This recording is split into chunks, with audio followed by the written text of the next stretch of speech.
Today, I'm going to give you a crash course on public speaking in less than 10 minutes. All you need to know to be effective at public speaking.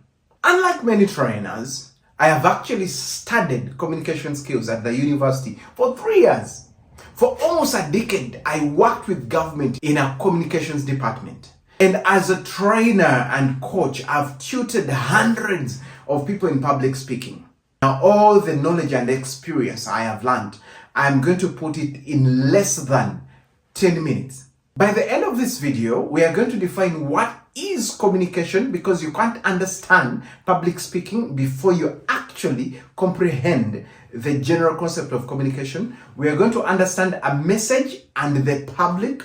Then we shall learn what is public speaking and what makes public speaking effective and the process you go through to prepare a good speech. And lastly, I'll give you a challenge or a task that you can take that will prepare or will lay a foundation for you to become a good speaker. Let's start. What is communication? This can be defined as the simultaneous sending and receiving of messages between one person or more through a given channel, and often interrupted by noise that might affect the effect of this message. But in this definition, we've had the word message. What is a message? It is the core idea or information conveyed by one person to another by spoken, written, or non-verbal means. But for you to do public speaking, you need to communicate a message to a public. We also need to understand what is a public. A public is a group of people with common goals, interests, or concerns. So having understood these fundamental elements, let's now dive into public speaking.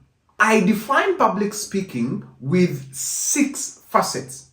These 6 facets will also help you, if you can commit them to memory, if you can always consider them when you're going to speak to the public. They will help you prepare a relevant, reliable, readable message which will be effective and impactful to your audience. Public speaking happens when A person conveys information or ideas, we call a message, to a group of people, we call an audience, through a channel.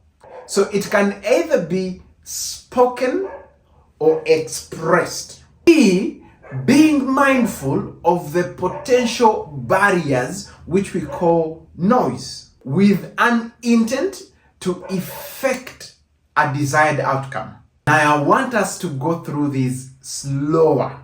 We have a person with a message to an audience through a channel orally, being mindful of the noise with an intent or objective. Whenever you're preparing a public speech, you need to have these facets in mind.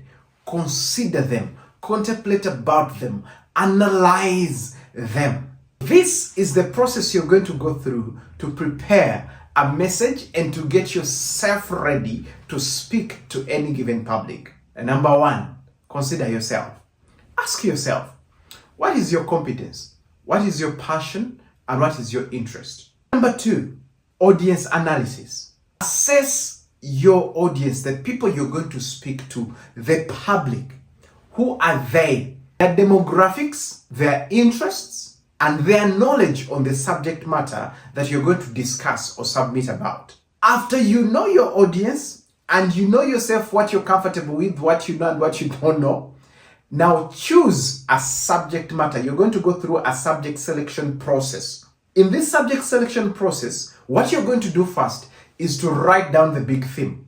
And under the big theme, I want you to list a dozen of sub-themes, or what we call topics, and maybe points, but sometimes the points are even under those topics. Now, after listing them down, start sieving them with consideration of your audience analysis, the place where you're going to speak, the time you have, and the nature of event at which you're going to speak.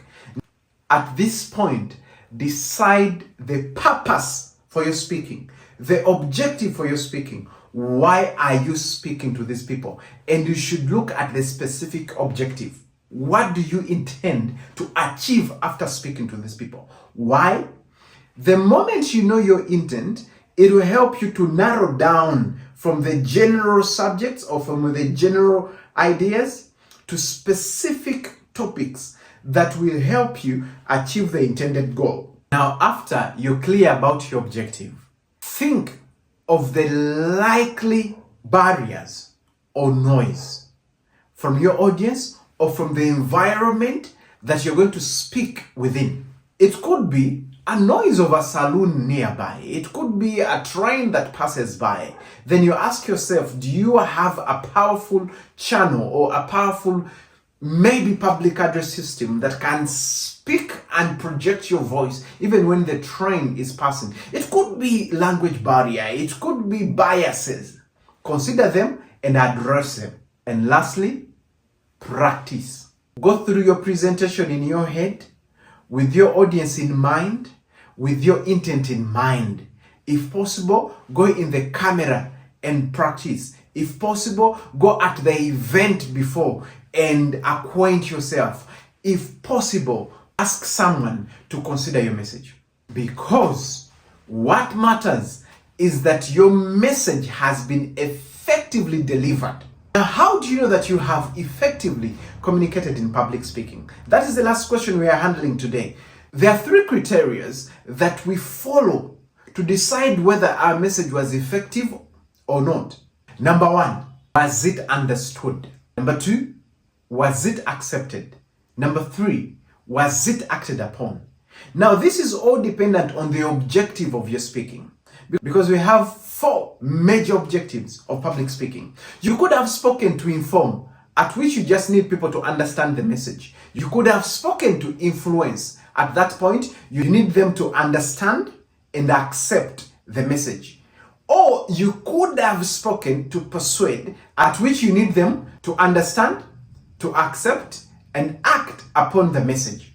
But you could also have spoken to entertain. Now, let me ask you, what do you think would be the criteria I would follow to understand whether actually you effectively communicated if your objective was to entertain? Now, when you're going to speak, as we wind up our crash course, I beseech you that the next time you're going to speak or you've been challenged to speak, remember to consider the 6 facets and let them guide you on what to deliver, how, when, where, with who, with what. I promise to give you a task and a challenge. The first task, considering the knowledge I've given you, tell me in the comments, preachers on the streets, we call street preachers or evangelists, are they public speakers? And lastly, this is a challenge you're going to take to start your journey to improving your art of public speaking. Step number 1, identify a topic of interest. Step number 2, imagine an audience you'd want to speak to about that topic, and imagine yourself that you're going to speak to them actually about that topic. Step number 3, I want you to list down the subtopics under that topic that you want to address. Step number 4, get a phone, camera or mirror and practice as if you're speaking to those people. Step number 5, I want you to assess yourself on 3 criteria: how you sound, your physical expressions, and the coherency of your message. If you don't like what you hear, repeat again at least 7 times. After the 7th time, you will see the results. Do not delete the first video. Compare the first video and the 7th video, that you can actually master the art of public speaking only if you chose to practice, practice, and practice. Meanwhile, did you know that there's hardly a great manager, great leader, a great business person who is not good at communicating? Question is, would you like us to help you express your ideas better and effectively, overcome the fear of public speaking, and master the art of influence?